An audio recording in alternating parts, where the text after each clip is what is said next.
Hola amigos, bienvenidos a Miami Biel, nuevo capítulo de nuestro podcast con un invitado estelar. Si a usted le gusta el real estate, atento que lo que vamos a hablar aquí vale oro. Le doy la bienvenida a Matías Duarte, dueño, fundador de Andes STR, que es Andes Short Term Rental, renta corta para los que no están familiarizados con el inglés. Experto en renta corta, podemos decir eso. Sí, muchas gracias. Sí, así es. Bienvenido Matías. Muchas gracias, Felipe. Te agradezco. Oye, siempre nos hemos reunido, hemos hablado y siempre es fascinante entender. Tu compañía, dime tú si me equivoco, básicamente se dedica a la renta corta, pero ustedes han implementado una serie de métricas con tecnología que permiten medir el impacto de la renta corta de manera más eficiente, ¿no? ¿Cómo surge esto? Cuéntame. Absolutamente. De hecho, quizás te puedo contar un poquito del origen Sí, de todo esto. Cuando yo empecé, esto fue el año 2017. ya. Tengo un amigo mío, compañero del colegio, y yo estaba trabajando en inversiones, con inversionistas, viendo todo tipo de inversiones, y me dice, oye, Matías, hacemos un Airbnb en Canadá, en Toronto, Canadá.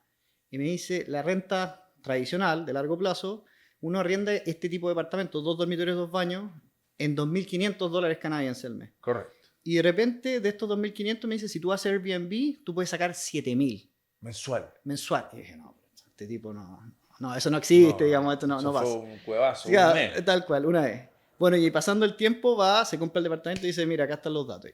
Y ahí fue como, wow. Él comprobó la forma. Compró un departamento. ¿Y por qué Canadá? Porque se da esta coyuntura de que la renta corta versus la renta larga es muy diferente la tarifa. Claro, eso fue en ese tiempo, el 2017, justo pasaba que mi amigo, si bien, somos chilenos, digamos, él estaba trabajando en investment banking, en real estate and infrastructure en Canadá, en Toronto. Y ahí, Entonces, ahí se dio y cuenta. ahí se dio cuenta de esto. Y él trabajaba con inversionistas grandes como Brookfield, por ejemplo, Ya. que tienen muchos desarrollos de development, y le decían, oye, esto es muy interesante, hay un tema de regulación y otras cosas. Y así empezó todo. Entonces empezamos a ver y decir, oh, qué increíble este departamento, que hay un diferencial de spread gigante entre la renta larga y la renta corta, que hay que explotar, digamos, esto hay que entregar este valor a los clientes. Y ese fue como un poquito el origen de donde empezamos a decir, ya, ahora, ¿cómo podemos ver nosotros cuáles son los factores que te ayudan a ver por qué este departamento en esta zona renta de mejor manera que este otro departamento en esta otra zona que no renta tan bien? Y que pueden ser parecidos. Exactamente. Ya. Y ahí tenemos como varios casos, varias historias. De hecho, tenemos un caso en particular en donde tenemos en la misma zona, en Downtown Toronto, hayan dos departamentos, un departamento chiquitito de 2 dormitorios, 2 baños, 60 metros cuadrados, que para 2 dormitorios, 2 baños no es tan grande, digamos. No. Y hay otro departamento grande, no me acuerdo si era 120, 130 metros cuadrados, pero gigante, muy bonito, lujoso, espectacular, que para quien compra real estate es espectacular para vivirlo. Cuando tú haces Airbnb, renta corta, normalmente tú quieres ver, no solamente dar una experiencia, sino que también generar más capital, ¿cierto? Que sacar rentabilidad. Correcto. Entonces, si uno ve las diferencias entre lo que generaba uno al año con el otro, la diferencia era un 20% más, 30% más respecto a este gigante con el pequeño, pero el precio de compra, uno era más del doble que el otro. Entonces, el punto de vista de rentabilidad, el pequeño era muy superior. Mucho más efectivo. Mucho más efectivo. ¿Y consideras tú eso como una ley de renta corta? Que si yo quiero empezar a invertir en renta corta, me conviene quizás unidades más pequeñas, más unidades, que una gran unidad tan espectacular. O sea, decirte, sí, mejor 3 dormitorios de 3 departamentos de un dormitorio versus un gran departamento de 3 dormitorios. Es una muy buena pregunta y la respuesta te diría que es depende. Depende. Entonces, lo que hemos visto nosotros llevamos operando entre Toronto, Southeast Florida, que es desde West Palm Beach hasta Miami, Orlando, Santiago, etc. En las grandes ciudades, donde uno tiene demanda no solamente de turismo, sino que también tiene demanda de trabajo. Que llega, te diría que en general sea esa norma. Mientras más pequeño, más eficiente. Es más eficiente. Ya. Suele ser así. Entonces, si un developer empieza a desarrollar, digamos, un proyecto, hacer más unidades es más eficiente que menos unidades. Correcto. Y después viene, ¿qué quieres eficientar? ¿La venta o quieres eficientar la renta? Correcto. Es distinto, porque los valores son muy distintos. Entonces, si quieres eficientar la renta, también hay otro salto que hemos visto entre las ciudades como Toronto, como Miami, como Santiago de Chile, que nosotros también operamos. Hemos visto con la data, que los de 2 dormitorios, 2 baños, tienden a ser siempre mucho más eficientes en el spread respecto a la renta larga. Ya. mucho más eficiente. Y eso se da, hay un factor como que uno puede verlo rápidamente. Cuando yo hago Airbnb de un dormitorio, un baño o un estudio, siempre mi alternativa es hacer un hotel. Exacto. Entonces tengo limitado de cierta forma mi upside. Como que Ya. siempre yo, el hotel. Claro, no puedo claro. costar más que el hotel porque ahí la gente prefiere el hotel. Exactamente. Pero hay un punto que uno dice dependiendo del barrio. Mientras el barrio es más como el spread, mientras uno sea una zona que puede ser no tan premium, por llamarlo de alguna forma, a veces los estudios son más eficientes en la renta, en el spread que sacan, en el diferencia entre la renta larga y la renta corta. Es muy interesante, entonces depende de la zona. Pero en general, como norma, diría departamentos más pequeños, porque en Airbnb el guest, la persona que te arrienda, te paga básicamente por capacidad de personas que pueda alojar. Correcto. Porque tiende a ir, usa un poco el departamento, se te paga por ubicación y capacidad de alojamiento. Y con 2 dormitorios, 2 baños, que normalmente caen 4 personas, pero muchas veces nosotros metemos para 6. Porque se pone un sofá, cama en el living. Exactamente. Y son cosas que ayudamos para ir haciendo más eficiente. Bien interesante. Claro. Sí. Ahora, sé que también tienen propiedades en Orlando, que por las características de Orlando, los parques, me imagino que el mercado se comporta de otra forma. Ahí puede funcionar muy bien una casa grande, por ejemplo, que alberga una familia completa cerca de Disney. Absolutamente, tienes toda la razón. De hecho, por eso lo que te decía, depende. En Orlando rompe todos los esquemas en ese sentido. Es Claro. muy distinto a lo tradicional. De hecho, Orlando, como bien tú dices, mientras más grande la propiedad, mejor es el performance de la propiedad. Claro. De hecho, es contrario a la es regla en el resto contrario a la del regla. mundo. Que ahí viene, ¿y qué pasa en Orlando? ¿Qué tiene de especial? Bueno, Orlando es la ciudad con mayor nivel de turistas de Estados Unidos. Orlando recibió 74 millones de turistas el año pasado, de los cuales 68 son americanos. El resto son extranjeros. Entonces, wow, qué increíble. O sea, la demanda es interna y no externa. Y después el grupo que va son familias, que va a Disney, Universal, etcétera, Claro. van para allá y disfrutan. Entonces, la gracia es que cuando uno va, no solo una familia, digamos, sino que van primos, 2, 3 un grupo familias. súper grande. Y si uno ve una casa grande, incluso al día de hoy, porque esto va cambiando en el tiempo, o sea, hace un par de años eran los de 8 o 9 dormitorios, hacían mucho sentido por resulta el precio que 8 tenía. y 9 dormitorios. 8 y 9 dormitorios, efectivamente, ¿Y entre ahora? 8 y 10. Y ahora incluso te diría que ha caído un poco, hay una serie de otros factores de mercado que han afectado, pero curiosamente te diría que lo que estamos viendo con mejor retorno hoy en día es 15 dormitorios. Una casa de 15 Una dormitorios. casa de 15 dormitorios. Pero no es mucha inversión puesta en una sola propiedad. Efectivamente es mucha inversión, pero ¿qué pasa? También hay una escasez, porque también por otro lado los desarrolladores empezaron, les fue súper bien, eran muy buenos los retornos y empezaron a construir mucho. Y aumentó tanto la oferta que empezaron a caer los precios por noche. Ya. No así con las casas de 15 dormitorios. No, que son pocas, Sí. no deben ser muchas. las No, no casas son de muchas 15 para dormitorios. nada. Ahora, otra cosa que aparte de la capacidad de la casa, el otro día hablamos, que ustedes logran medir en la decisión de renta corta, como son vacaciones, hay un factor emocional. Entonces, me acuerdo que ustedes lograban medir que en el caso de Disney, si la pieza tenía una decoración, por ejemplo, de Frozen, versus una casa que no tiene la decoración de Frozen, se rentaba más. Absolutamente, sí. Y de hecho, lo otro que es interesante es que tenemos hartos inversionistas que están viendo y estamos tratando de ayudar cuál es el punto de eficiencia. Entonces, Sí, po. como manejamos muchas propiedades, podemos hacer este A/B testing. Esta medición. Exactamente. Entonces, unas tienen, y nos pasan propiedades también para que administremos. Entonces, ni siquiera nosotros mismos vemos los resultados. La misma casa en el mismo condominio, me refiero a la infraestructura, es Sí. idéntica respecto a la otra. Las dos de 8 dormitorios en el mismo resort con 3 calles de diferencia. Una con piezas temáticas o con sala de juego y otra sin piezas temáticas.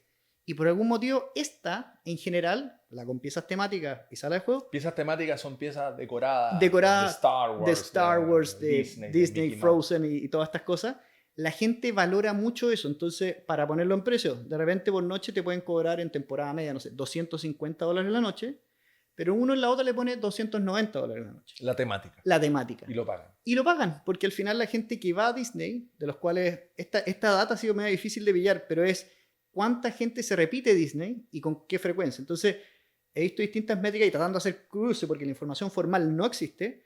Digamos que más o menos un 35% se repite de personas que van todos los años, digamos, a Disney. Entonces, de esas personas que van todos los años es distinto a las personas que van una vez cada 2 años o una vez cada 5 años, ¿cierto? Claro. Entonces, ellos dicen, bueno, yo estoy ahorrando, porque es caro ir a Disney, ¿cierto? Yo quiero una experiencia increíble. Desde la casa, O sea, el tal auto y el parque. Tal cual. O sea, la experiencia se empieza a vivir en la decisión de la casa. Exactamente. Entonces el papá, que normalmente hay otro factor que los niños influencian en Orlando en un 50% de la decisión de los padres para decidir por la propiedad. Lo cual viene interesante. Entonces uno dice, bueno, y si un niño yo tengo una pieza temática de juegos, por ejemplo, que tengo un PlayStation 5 con un juego de básquetbol, va a querer pagar $40 más la noche por esa versus la otra que no lo tiene. Lo paga. Lo paga. Y dice, y esto es solamente la estadía promedio son 6 noches. Entonces, bueno, por 6 noches, 40, 6 por 4. O sea, tú dices que hoy en día la mejor inversión de renta corta en Orlando sería una casa de entre 10, 15 dormitorios con piezas temáticas. Exactamente. Es una cuestión increíble. Incluso hoy en día, ahora, casas de 15 son las mejores. Y a medida que vais disminuyendo el número de piezas, va cayendo el rendimiento de la propiedad. Exactamente. Y hay otros factores que vamos midiendo que es interesante. Por ejemplo, hay casas que son de 14 con 11 baños. Es mucho mejor 14 o 15 dormitorios con 15 baños. O sea, piezas en suite que no suite. Porque te cambia el grupo. Por ejemplo, cuando uno va a 15, la composición en vez de ser 90-95% Disney, Orlando también es bien conocido por ser el segundo centro de eventos más importante de Estados Unidos, después de Las Vegas. Entonces la gente va a los centros de convenciones. Y si yo voy a una casa de 15 y pago $600, en donde puedo meter 30 personas, o $800, es nada, ¿cierto? Claro. O $1,000 dividido. Dividido en 30 no es es nada. Y estoy en una casa que tiene piscina, tiene barbecue, tiene de todo y no paga nada. Entonces ahí el porcentaje de gente que arrenda tiende a incrementarse en gente de... Si es que la pieza son en suite. mismo en suite. Efectivamente. Claro, Efectivamente. Entonces te cambia un poquito la demanda. Sumas una demanda adicional que en el otro caso no existe. Y ahí uno empieza a ver, pero qué interesante. Y con eso nosotros empezamos a ver, incluso cuando uno va a propiedades pequeñas, para tratar de ver solamente medir estas variables, una tiene parrilla, la otra no tiene parrilla. Una doy la parrilla. Hay una diferencia. Exactamente. Ahora, mira, el otro día yo estuve en Chile, lancé un proyecto de renta corta en Providencia, que es la comuna, tengo entendido, de mayor demanda de renta corta en Chile. Y ahí mis inversionistas van a comprar 20 departamentos, algunos con las mismas características, 1-1, 2-2, qué sé yo. Dada tu experiencia en data, así ya milimétrica, ¿qué le recomendarías a alguien que compra un departamento y que está en un edificio donde van a haber 25 departamentos a la renta al mismo tiempo? ¿Qué le agrego yo para que me diferencie?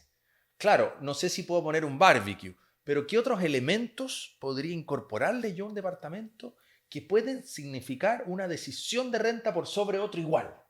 Perfecto. Bueno, lo primero te diría, Felipe, que vengan con Porque nosotros. en las casas yo lo entiendo. Tú me hablaste de piezas temáticas, 15 dormitorios, el barbecue, a lo mejor un jacuzzi. Sí. Pero en una unidad pequeña, 1-1, hay 10 1-1. ¿Qué hago? ¿Una cafetera? ¿Un columpio?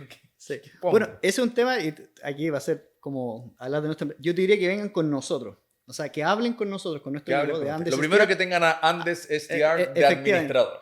Tal cual, porque lo vamos a ayudar no solamente en qué pueden hacer para diferenciarse, sino que nosotros vamos a permitir que ellos se diferencien o en vez de hacer solo Airbnb, que muchas veces uno habla de Airbnb, pero resulta que nosotros publicamos más de 60 plataformas. Claro, Airbnb es como el genérico, pero en realidad hay muchas más maneras de decidir. Y Airbnb es espectacular. ¿No? Ya, pero ¿tú crees que el factor de decisión está porque la propiedad aparece primero en una plataforma que en otra? ¿O porque hay que agregarle un elemento diferenciador? Es una muy buena pregunta. Hemos tratado de medir porque es difícil cuando tú mides y tienes que discriminar variables. Me fijo solamente estas variables y las otras las dejo iguales. Normalmente eso es difícil. Entonces, empezando por la propiedad, lo primero que diría que es factor fundamental, fotos. Fotos buenas. Pero porque la gente finalmente cuando arrenda por Airbnb lo que ve es una imagen. Entonces, la primera foto de Airbnb es fundamental.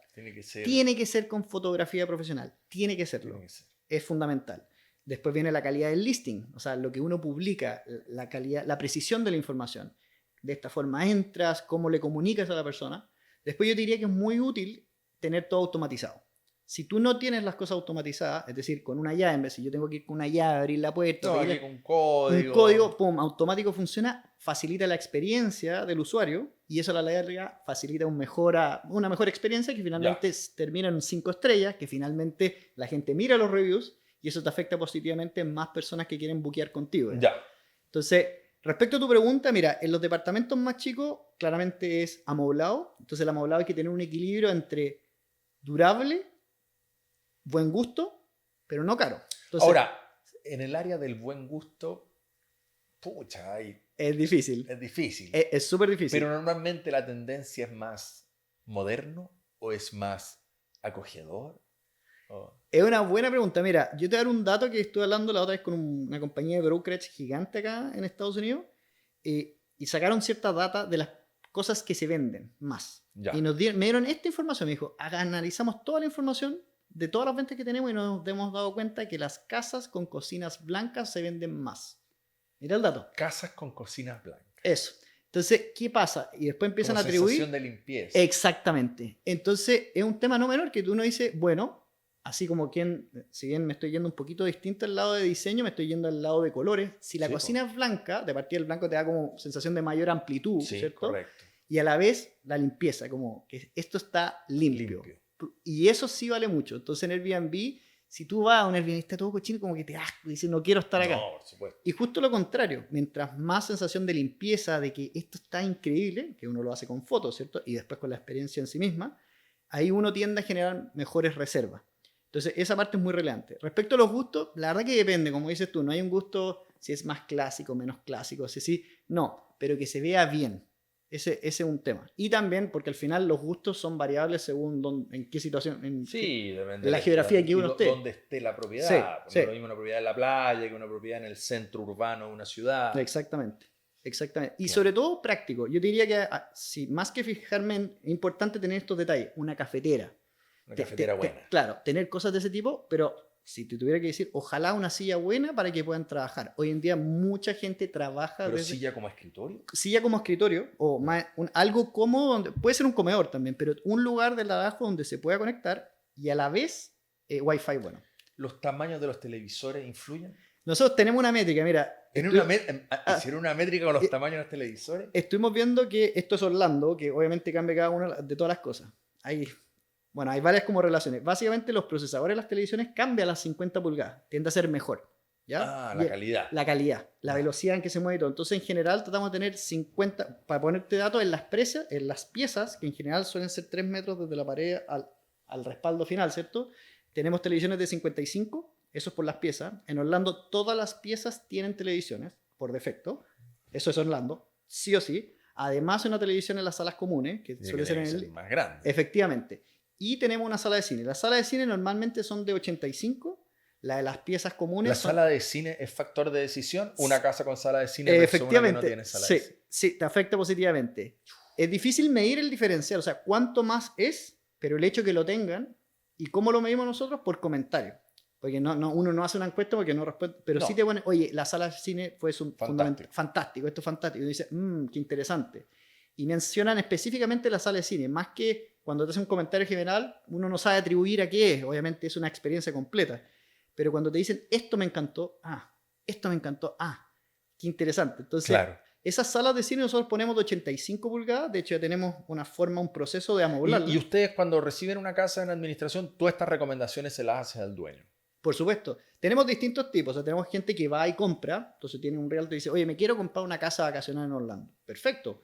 Va y compró la casa y antes de hacer nada, o sea, recibió las llaves, nos dice, ¿me pueden ayudar con el amoblado? Por supuesto. Claro. Y le mostramos toda la experiencia de las otras casas, incluso como tenemos... ¿Ustedes se encargan de acondicionarle la casa? Sí. Para que empiece la renta por short term. Así es. Hacemos todo ese trabajo, efectivamente. Entonces, en todas partes que está Andes STR hacen ese trabajo. Sí, lo hacemos. O sea, si yo en Chile tengo un departamento y te digo, Matías, ¿cómo lo decoro? Mira, de acuerdo a la métrica, pon un televisor de tantas pulgadas, pon un sillón que sea así, le das un par de tips. Exactamente. Cafetera. Qué bueno. Es bueno eso. Es súper bueno, ¿no? Y tenemos buenos partners Para también. no equivocarse, porque uno compra supuesto. primero y después tú le dices, pucha, qué pena que compraste televisor de 30 pulgadas. Ahí. Sí. Claro. Sí, pues no, ayudamos con todos esos temas, en verdad. Todo el tema previo. Absolutamente. Claro. Es como el staging, digamos, de la el staging, claro. Absolutamente. Que es como el amoblado. Dime una cosa, Matías. Yo tengo la sensación de que la gente cada vez va a estar más dispuesto a arrendar sus casas. Y yo creo que menos gente va a querer ser dueño de una casa. Porque hoy en día, con estas plataformas, yo puedo acceder a una casa en cualquier parte de los días que voy a estar. Ya no tengo que tener la casa en la playa. Salvo que sea para efecto de ser yo el propietario de la casa de Airbnb. Pero ¿no te da la sensación que la gente como que ya, esto de comprar una segunda vivienda, de tener la casa en la playa, cuando hoy en día puede tener la plata en inversión y renta en diferentes lugares? He visto de todo, porque al final, como hay muchos grupos distintos, obviamente está la persona que tiene la casa en la playa. Entonces, la ventaja ahora es que en vez de que quede la casa parada, Vacía, vacía durante 10 meses del le puede año, sacar renta. efectivamente. Pero después estamos la gente como la generación, te diría, quizás 28, 40, que hemos visto estos nómadas digitales, que es algo súper común en Estados Unidos y es como el 16%, o sea, un porcentaje Que no alto. compran. Y claro, entonces se van moviendo. De hecho, hace poco me junté con alguien que veía 4 meses en Colombia, 4 meses en España, 4 meses en Estados Unidos, 4 meses en Como Miami. forma de vida. Exactamente. Entonces, para él, lo que tenemos nosotros que es, por favor, cuando llegan a Colombia y cuando llegan, digamos, a España, porque Para resulta que tener después acceso a la propiedad. se meten en nuestra plataforma, buscan la unidad que a ellos les gusta y se la dejamos buqueada, digamos, en cada uno de los meses durante el año, que nosotros no somos dueños del activo, es otra persona que es dueña, Sí, por supuesto. pero uno le da la facilidad a esta persona para que se acomode, pueda trabajar de esta zona. Esa tendencia va en aumento de forma importante, entonces no lo he visto así como tan patente, decir cuántas personas usan esto, eso yo no lo he visto como el dato práctico, pero es una tendencia muy en aumento. Va para allá la tendencia. Va para allá, absolutamente. Increíble. ¿Y tú crees que realmente en una ciudad como Miami todavía la apuestas a la renta corta o tú crees que la renta corta y la renta larga, la larga? Porque, a ver, la renta corta tiene, a mi juicio, un beneficio indiscutible, que es el hecho de que yo puedo adquirir una propiedad, liberar los días que yo la quiero usar y sacar renta los días que no la voy a usar. Eso es indiscutible Sí. y eso es fantástico. Pero si el objetivo es netamente negocio, netamente renta, ¿piensas tú que la renta corta da más dinero que la renta larga? Es una muy buena pregunta y yo te diría que la respuesta es depende. No siempre, pero de hecho literalmente eso es lo que nosotros hacemos. ¿Dónde vale la pena y dónde hay que hacerlo? Ya. En general te diría, la respuesta general te diría sí. O sea, Sí. De hecho, por eso existe, digamos. Sí. La renta corta sí da más plata Pero que la también renta la larga. administración es más alta, entonces tiene que dar bastante más. Exactamente. Entonces, en ese tema nosotros lo que tratamos de ver en general es generar a la última línea, lo que se llama el NOI, el ingreso neto operacional, al menos un 20% más.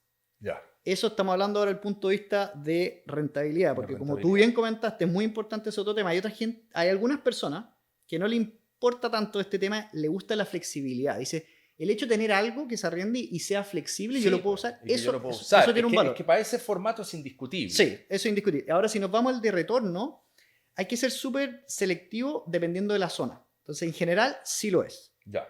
Pero, de nuevo, hay que focalizarse, porque no es en cualquier lado. Así como tú comentabas en Santiago, hay ciertos barrios que no vale la pena hacerlo. Correcto. No vale la pena. Y hay otros barrios que sí vale mucho la pena hacerlo. Ya, ahora, ¿ustedes hacen esa asesoría previa? Es Sí. decir, si yo soy un inversionista, en vez de irme yo a buscar un departamento y después ver cómo me va, podría yo empezar el proceso consultándolo a ustedes y decirte, Matías, a todo el equipo de Andes STR, tengo este dinero que lo voy a invertir. Estoy pensando invertirlo en Chile o estoy pensando invertirlo en Miami. ¿Qué me recomiendan para que mi negocio de renta corta sea más eficiente? Tú puedes recomendarle un barrio específico o una característica específica de la propiedad donde la tendencia vaya a mejorar la rentabilidad. Absolutamente. Nosotros en Santiago lo que hacemos es tomar, digamos, toda la información, la data. Entonces tú me dices, tengo tal cual, este presupuesto, me gustaría comprar algo acá.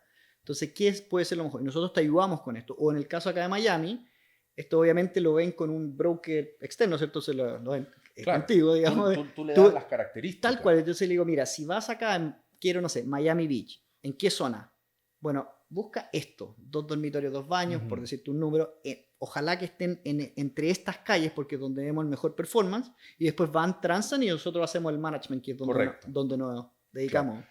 ¿Y te ha influido en el negocio el tema de las regulaciones, las licencias? Porque ahora estuve en España, por ejemplo, y pregunté, dije, oye, esto acá sería bueno renta corta. Me dijo, sí, lo único que tienes que sacar una licencia y hay que tener cuidado, me dijeron, porque va a cambiar la ley. Sí. Y las licencias van a estar restringidas. Entonces, pucha, yo me asusté porque ¿cómo ves tú ese tema de las licencias o no es tan relevante?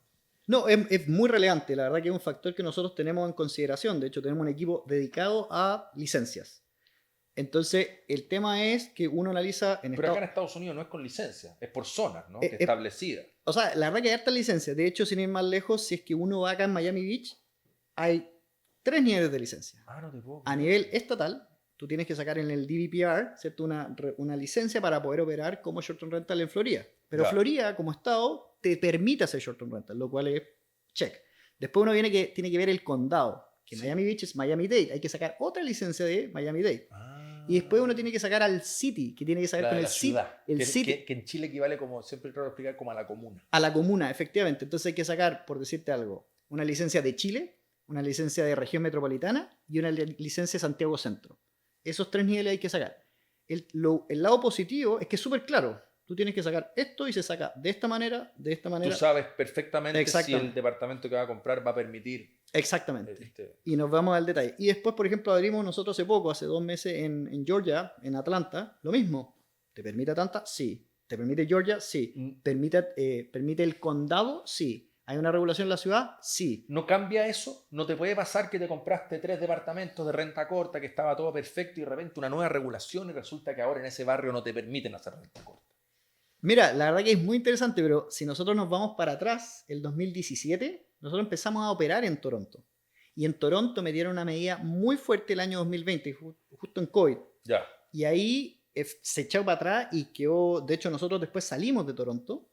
Ahora estamos en Estados Unidos por lo mismo, por el cambio de licencia, por el cambio de regulación. Entonces, lo que hicimos nosotros es, bueno, el tema de regulación es tan importante que antes de entrar a cualquier mercado, porque en el fondo tenemos que gastar recursos en entrar en los mercados, hicimos todo el análisis de cómo funciona. Entonces, cómo es la zona, es pro mercado de Airbnb, sí o no, cómo son los gobernadores, qué tan difícil es cambiarlo, qué tanto le afecta en el ingreso a la ciudad el hecho que haya short-term rentals o no, y finalmente es algo que está para quedarse o es momentáneo. Entonces, cuando uno hace ese análisis y uno llega disminuye mucho los riesgos. Efectivamente. Y en Florida es espectacular. Y de hecho, otro tema, en Osceola County, que es donde nosotros operamos, que es como la municipalidad de Orlando, que está justo al sur de Orlando, sí, es la ciudad número 1 que le aporta plata al Estado del concepto de short-term rentals.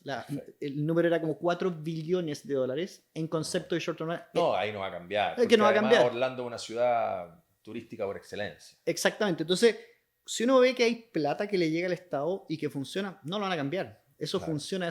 El único tema y lo bueno, en este caso para los inversionistas, es que esa plata la paga quien arrienda, no el propietario.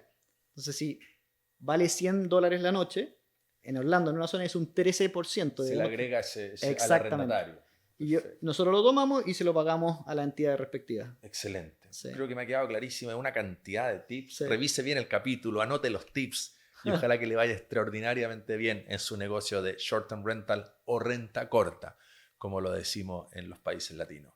Matías, 1.000.000 de gracias. ¿Algo que agregar? Te voy a decir un comentario, chico, que también no es menor, muy, muy cortito. ¿Algún tip bueno? Un tip bueno, el precio.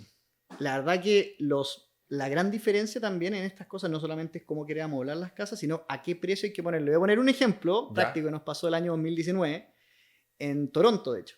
Llegaron los Toronto Raptors por primera vez a la final de la NBA, o en 32 años que no llegan. La cosa es, después del Game 6 pasaron al último Game. ¿Al último qué? Al Game 7. Tal cual. Es una locura, vida o muerte. Es una vida o muerte. Y de la nada empezó a arrendarse todo en Toronto, que se arrendaba más o menos $300. Para la última noche. Sí, nosotros subimos el precio casi 10 veces a lo que estaba, los 300 casi 10 veces.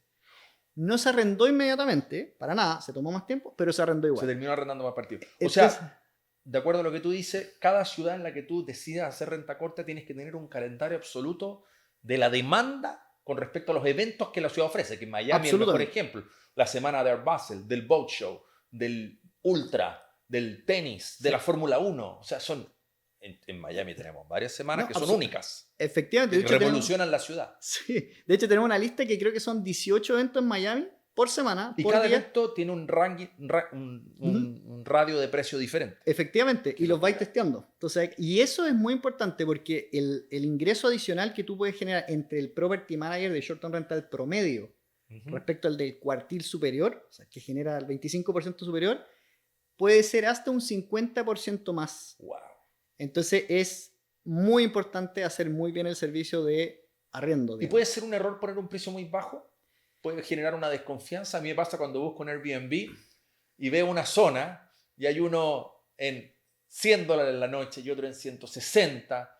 Me da como desconfianza a veces. Digo, ¿por qué está tan barato este con respecto al otro?